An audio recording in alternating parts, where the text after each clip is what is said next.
Before you dismiss this as just age, pause for a moment.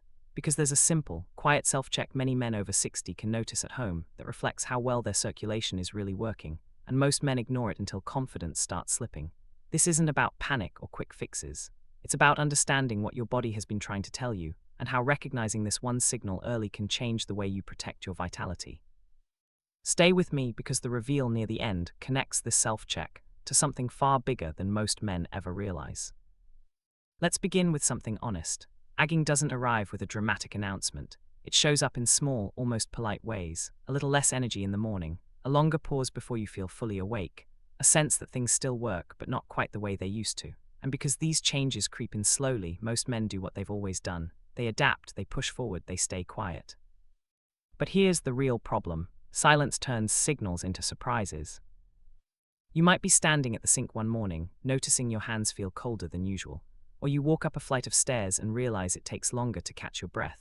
Or you wake up and feel like your internal battery didn't fully charge overnight. Do you shrug it off? Do you tell yourself, I'm just getting older? That thought is understandable, but it's also where most men miss what's actually happening. Now here, where it gets interesting. Your body has a limited number of ways to communicate. It doesn't send emails. It doesn't leave notes. It signals through patterns. And one of the most overlooked patterns in men over 60 is circulation quality. Not heart attacks, not emergencies, just how smoothly blood is moving through your system day to day.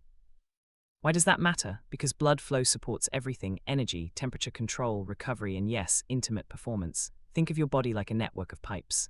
When those pipes are open and flexible, pressure is steady and reliable. When they stiffen or narrow, pressure drops, not instantly, gradually. And here's the self-check most men overlook: how your body responds to everyday demand.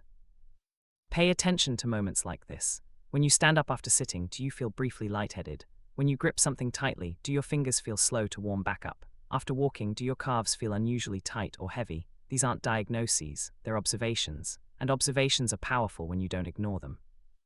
But there's a catch. Many men think circulation issues only show up as major heart problems. That's the myth.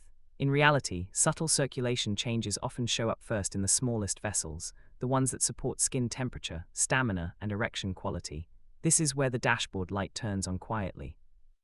Let me tell you about a man I'll call Hassan. He's 66, active, sharp, respected. He noticed his mornings felt flatter, not depressed, just muted. His hands were colder. His energy dipped earlier in the day. He didn't feel sick, so he ignored it. Over time, he also noticed intimacy felt less predictable. He told himself it was normal agging. What he didn't realize was that his body had been offering clues all along. Does that sound familiar? Now, before we go further, let me be clear. If you ever have chest pain, severe shortness of breath, or sudden symptoms, get urgent care. That's not what we're talking about here. We're talking about everyday signals that deserve attention, not fear. So what are the hidden causes behind these subtle circulation clues? There are a few, and one of them is often the big twist men never connect. First, metabolic strain. Over time, blood sugar swings, even mild ones, can stiffen blood vessels. You don't need to be diabetic to experience this. Many men live in a gray zone, not terrible, not great. That gray zone adds up. Second, sleep disruption. Poor sleep raises stress hormones. Stress hormones tighten vessels. Tight vessels mean less responsive blood flow. It's not about willpower, it's chemistry. Third, prolonged sitting. Sitting too long slows circulation, especially in the lower body. And when lower body circulation struggles, other areas feel it too. Movement is not optional for circulation, it's essential. Fourth, and here's the twist most men miss: hydration and blood thickness. Mild dehydration makes blood slightly thicker, which makes circulation less efficient. Many men drink less water to avoid nighttime bathroom trips, not realizing they're trading one problem for another. Now pause for a second. Did you expect hydration to matter this much? This is where it flips. Most men try to solve performance concerns directly. They focus on the symptom, but the symptom is often downstream. The upstream issue is circulation quality, and circulation quality is influenced by daily habits more than most men realize. So let's talk about what actually helps, in a way that respects your age and your life. Start with movement, but redefine it. This isn't about gyms or exhaustion. It's about reminding your vessels to open. A 10-minute walk after meals can improve circulation, support blood sugar balance, and improve sleep later that night. It's one of the simplest tools available, and it works because it supports the system, not just one moment. Now here's a pattern break. You don't need intensity, you need frequency. Slow, steady movement tells your body, keep the pipes flexible.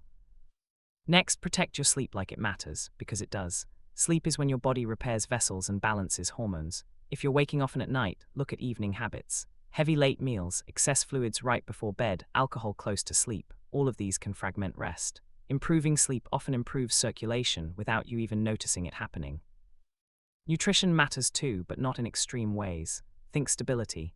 Meals that combine protein, fiber, and healthy fats help keep blood sugar steady. Steady blood sugar means less inflammation. Less inflammation means better vessel flexibility. This isn't dieting, it's support.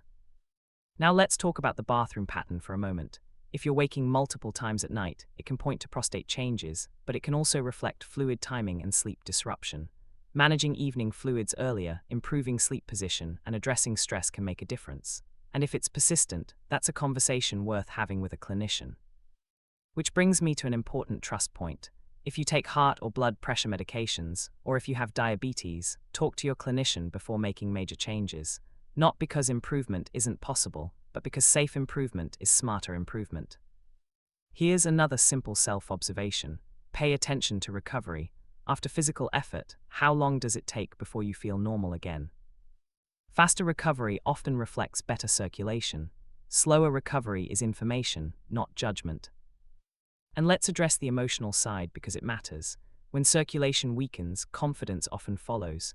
Men pull back not out of lack of desire but out of uncertainty. Partners feel the distance. Silence grows. This isn't a character flaw. It's a communication gap between the body and the mind. So here's the deeper truth, the one most men never connect. Intimate performance is often the earliest, most private signal of circulation health. Not because it's fragile, but because it depends on fine-tuned blood flow. When you listen early, you get options. When you ignore it, options narrow. This doesn't mean fear, it means strategy. Imagine treating your body like a dashboard instead of a verdict. A warning light doesn't mean the engine is ruined. It means maintenance is due. And maintenance works best when it's calm and consistent. So what's the action plan that respects your dignity? Move daily, especially after meals. Sleep deeply by protecting evenings. Eat to steady blood sugar. Hydrate steadily through the day. Reduce long sitting periods. Manage stress intentionally, even if it's just 2 minutes of slow breathing before bed. And don't underestimate communication. Saying, "I'm paying attention to my health," can restore partnership and remove pressure. Pressure tightens vessels. Calm opens them. Here's the final thought, and I want it to land clearly. Aging is real, but decline is not automatic. Your body gives clues long before it gives ultimatums. That simple self-check, how you recover, how you warm, how your energy flows, can guide you toward better vitality if you listen early. You don't need shame, you don't need panic, you need awareness. Treat circulation as the foundation, not the afterthought, because when the foundation is supported, confidence often follows, and control returns, not because you fought age, but because you worked with your body instead of against it. That's not wishful thinking, that's how systems respond when they're finally heard.